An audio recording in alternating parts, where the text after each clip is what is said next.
Texas redistricting of their congressional maps. A lot of people are furious about this on the Democrat side. The Texas Tribune says Abbott's office is already preparing for court fights to declare seats vacant. And that's the part these guys did not think through. Texas just got hit with a political earthquake, and Democrats are in full meltdown mode. The United States Supreme Court has officially dropped the hammer, issuing a ruling that is shaking the political ground not only in Texas, but across the entire nation. And the fallout, absolute chaos. Because this ruling isn't just about one law. It isn't just about one case. It's about the future of Texas and whether Washington, D.C. still gets to pull the strings inside the Lone Star State. For decades, Democrats have relied on the courts as their weapon of choice. Whenever they couldn't win at the ballot box, they ran to the judges. Whenever they couldn't pass something in a legislature, they launched lawsuits until they found a sympathetic federal bench willing to strike down conservative policies. And for years, it worked. Federal judges were the enforcement arm of the left. Time after time, Texas passed a law, and time after time, Washington swooped in and said, no, you can't do that. Immigration laws blocked, election security measures challenged, pro-life protections overturned, efforts to defend energy independence smothered in regulations. It became a pattern so predictable you could set your watch to it. Texas pushes forward, Democrats sue, federal judges block it, and the will of Texas voters gets shoved aside. But not anymore, because this week, the Supreme Court made it crystal clear. Texas does have the constitutional right to enforce its laws, even when Washington doesn't like it. In plain English, the highest court in the land just told the federal government, hands off Texas. And that's why Democrats are erupting. They're calling this ruling dangerous, radical, an assault on democracy. Their allies in the media are breathlessly warning that this could unleash chaos and lawlessness. But here's the truth. It's not an assault on democracy. It's democracy restored. It's the Constitution doing exactly what it was written to do, limiting federal overreach and reminding Washington that this is still a nation of states, not provinces under a king. And that principle matters more in Texas than almost anywhere else. Because Texas isn't just another state, it's the Lone Star State, a state with its own identity, its own culture, and yes, its own history of independence.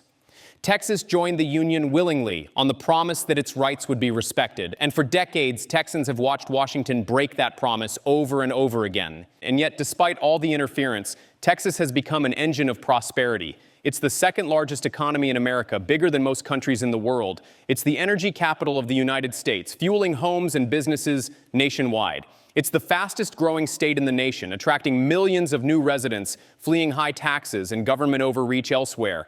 That's why Democrats have been desperate to rein Texas in. They see Texas as the crown jewel they can't control. And now, the Supreme Court just put a crack in their entire strategy. By siding with Texas, the court has essentially said states are not helpless under federal power. States do have the authority to defend their own laws, their own borders, their own people. That's a massive shift. Because if Texas can enforce its laws without begging Washington for permission, then the blueprint exists for every other state to do the same. Florida, Oklahoma, Tennessee, Arkansas, they're all watching. And Democrats know it. That's why the panic is so loud. Because this ruling doesn't just give Texas a victory, it gives every conservative state in America a roadmap to fight back. And let's be clear, this wasn't just a technical ruling. This was a message that Washington doesn't get the final word on everything, a message that the federal government can't keep using the courts as a hammer to smash state sovereignty, a message that the balance of power written into the Constitution still matters. And that's why Democrats are furious, because for the first time in years, their favorite tool, the federal court system, just slipped out of their hands. And for Texas, this isn't just a legal win, it's validation. Validation that the fights they've waged for years weren't in vain. Validation that standing up for state rights still means something. So picture the scene. Democrats in Austin scrambling to microphones, calling this a disaster. Activists on social media claiming this ruling will endanger lives. Legal scholars on TV insisting it's unprecedented. But Texans are cheering because this is exactly what they've been waiting for. A moment when the courts stop slamming the door in their faces and finally admit the obvious. Texas has the right to govern Texas. This ruling is more than a case. It's a turning point. And it's the Supreme Court dropping the hammer and saying enough is enough. And whether you agree with Texas or not, whether you support this ruling or oppose it, one thing is undeniable. The political ground just shifted. Because from this moment on, Texas is no longer playing defense. Texas is no longer waiting for permission. Texas is leading the charge. And that's why Democrats are erupting. And because they know the fight they've been winning for years may have just slipped through their fingers. Has requested from the Texas Supreme Court that the chairman of the Democratic caucus, Gene Wu, who's a representative from the Houston area. So why does this Supreme Court ruling matter so much? Why are Democrats in Texas and Democrats nationwide panicking like the political sky is falling? Because Texas isn't just another state. Texas is the fortress of American conservatism. It's the state that has defined for decades what it means to stand up to Washington. And now, thanks to this ruling, it's stronger than ever. Let's put this in perspective. Texas is the second largest economy in America, bigger than Canada, bigger than Russia, bigger than almost every nation on earth. If Texas were its own country, and let's be honest, a lot of Texans have thought about it, it would be one of the 10 largest economies in the world. It's the energy capital of the United States. Oil, gas, wind, solar, refineries. Texas doesn't just power itself, it powers the entire nation, and Democrats know it. It's also the fastest growing state in America. Families are moving in droves. Businesses are relocating headquarters. Californians are trading in sky-high taxes for Texas freedom. New Yorkers are leaving regulations behind for Texas opportunity. And in politics, Texas is the stronghold. It's the state that consistently resists Washington's overreach, the state that challenges federal authority on immigration, on election law, on energy, on education. That's why this ruling is a nuclear bomb in American politics. Because if Texas has the Supreme Court's blessing to govern itself, Democrats can't just sue their way into controlling it anymore. For decades, Democrats have been obsessed with flipping Texas. They've poured billions of dollars into campaigns. They've launched lawsuits at every opportunity. They've turned to federal regulators, judges, and agencies to force their agenda onto the Lone Star State. When Texas passed strict voter ID laws to protect elections, Democrats sued, calling it voter suppression. When Texas passed laws defending unborn children, federal judges swooped in, striking them down. When Texas stood up against Biden's climate agenda to protect oil and gas, federal regulators piled on with suffocating rules.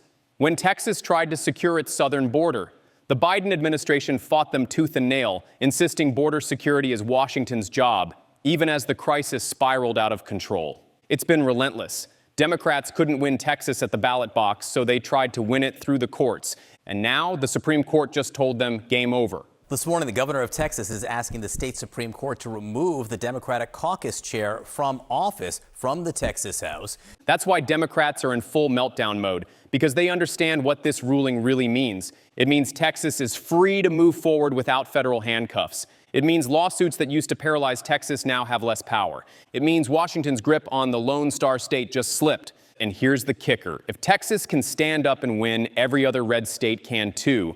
Since dozens of Texas Democrats left the state intentionally to delay a vote on a proposed map with new congressional boundaries. Florida, Oklahoma, Arkansas, Tennessee, the Carolinas, they're all watching. They've all been fighting the same battles with Washington, and now they see a blueprint, a roadmap, proof that if you push hard enough, the courts will side with state sovereignty. That's why this ruling isn't just a win for Texas. It's a win for federalism. It's a win for the 10th Amendment. It's a win for every state tired of being treated like a colony instead of a partner in the union. And Democrats know it. That's why their reaction has been so hysterical.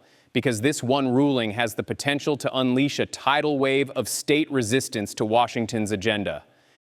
Think about the ripple effect here. Like, if Texas can secure its own border, even when Washington doesn't like it, how long before Arizona does the same? How long before Florida takes action to defy federal mandates? How long before a coalition of red states rises up together, using this ruling as cover to say, we're not waiting for Washington anymore? That's the nightmare scenario for Democrats, because if states stop obeying every federal directive, their entire strategy collapses. For years, Democrats have relied on Washington to impose their policies nationwide. Couldn't pass the Green New Deal? Use federal agencies to regulate energy. Couldn't pass a national voting law? Sue red states until federal judges strike down their election laws. Couldn't pass open border legislation? Use federal bureaucrats to block states from defending themselves. But what happens if states suddenly stop listening? What happens if states start winning in court over and over again, just like Texas? That's not just a setback for Democrats. That's the unraveling of their entire playbook. Texas House Democrats vanished overnight. They just upped and left. And they skipped town. They left the state like it's a bad blind date. And here's why Texas is the perfect flashpoint for this fight. Because Texas has always had a unique spirit of independence. It's the only state that was once its own country. It fought for its independence from Mexico. It joined the Union voluntarily. And its people have never lost that streak of self-determination. When Texans hear the Supreme Court say they have the right to govern themselves, it's not just a legal ruling. It's a cultural affirmation. It taps into the very DNA of the state. And if Texas uses this ruling to its fullest, enforcing its border, protecting its elections, defending its energy industry, it won't just be leading itself. It will be leading a movement of states saying, if Texas can do it, so can we. And that's why Democrats are terrified, and because they know the truth. If they lose Texas, they lose the country, not in the sense of electoral votes, though those are massive, not just in terms of economy, though Texas is a giant, but in terms of political momentum, in terms of proving that states don't have to be subjects of Washington anymore. So when you see Democrats on TV calling this ruling dangerous, what they really mean is dangerous to them.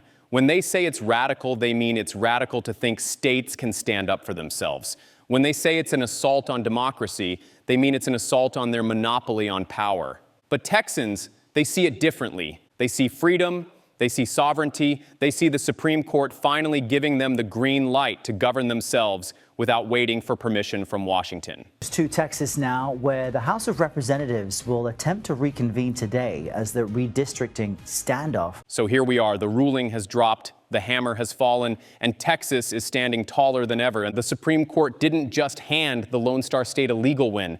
It handed it momentum. Momentum that Democrats can't stop, no matter how loud they scream. And the truth is, this isn't just about Texas anymore. This is about the future of America. First things first, expect Texas to move fast. Now that the court has given them a green light, the state isn't going to hesitate. More laws will be passed, more enforcement will follow, border security, election integrity, energy independence, education freedom. Texas will double down on every front because now they know Washington can't swoop in and slap their wrists like before. And that's what terrifies Democrats, because Texas doesn't just legislate for itself, it leads by example. What Texas does today, other red states do tomorrow. And with this ruling, Texas has just shown every conservative state in America that you don't have to wait for Washington's permission. Meanwhile, Texas Democrats are in full-blown panic. They're calling emergency press conferences, warning that this decision is a dark day for America. They're begging the Biden administration to find workarounds. They're flooding cable news with sound bites about protecting democracy. But here's the thing. The Supreme Court is the final word. There is no higher court. There is no appeal. The hammer has dropped, and there's nothing Democrats can do about it. And that's why their outrage is so shrill, because they know they've lost control of their favorite weapon, the courts. And now the dominoes are lining up. Florida is watching. Governor Ron DeSantis has already built a reputation for standing up to Washington. If Texas can defy federal overreach and win, Florida will follow. Oklahoma, Arkansas, Tennessee, and the rest of the South are watching too. They've all been fighting Washington on issues like schools, health mandates, and energy. Now they have a blueprint. Even swing states like Arizona and Georgia are paying attention. They've seen the chaos at the southern border firsthand. They know what it means to be ignored by Washington. And now they see Texas proving that states have power. This isn't just about one ruling. It's about a shift in power across the entire union, a shift away from Washington and back to the states that created it. And here's where it gets big. For decades, Washington has acted like the states are just branch offices of the federal government, that the Constitution's talk about states' rights and the 10th Amendment is just decoration. But this ruling shatters that illusion. It reminds America that the states are not subjects. They're sovereign entities that join together to form a union. And when Washington oversteps, the states can push back. That's why Democrats are calling this radical, because it threatens their entire vision of centralized control. But for millions of Americans, it's not radical. It's long overdue. And even lawmakers being escorted around town by Department of Public Safety officers, some even sleeping in the House chambers. So where does this go from here? We may be entering a new era of federalism, one where the balance of power shifts back to the states, one where Washington can no longer dictate every detail of life from 3,000 miles away, one where the people, through their state governments, reclaim the autonomy the founders intended. For Texas, that means securing its border even when Washington won't. It means protecting its elections even when Democrats scream suppression. It means defending its oil and gas industry even when Biden's EPA piles on regulations. For other states, it means realizing they don't have to wait. They don't have to obey every federal mandate. They can chart their own course. And for Democrats, it means losing their grip, because if states stop bowing to Washington, the entire strategy of ruling through courts and agencies collapses. So here's the bottom line. The Supreme Court dropped the hammer. Texas caught it. And now the countdown has begun, not just to a stronger Texas, but to a stronger America. An America where states reclaim their sovereignty. An America where Washington's power is checked. An America where the Constitution still means what it says. Democrats are erupting because they see the writing on the wall. They see their control slipping. They see a movement rising that they can't stop with lawsuits, judges, or bureaucrats. And whether you cheer this or fear it, one thing is undeniable. History just shifted, because when Texas leads, America follows. And now, thanks to this ruling, Texas is leading a charge that could change the nation forever.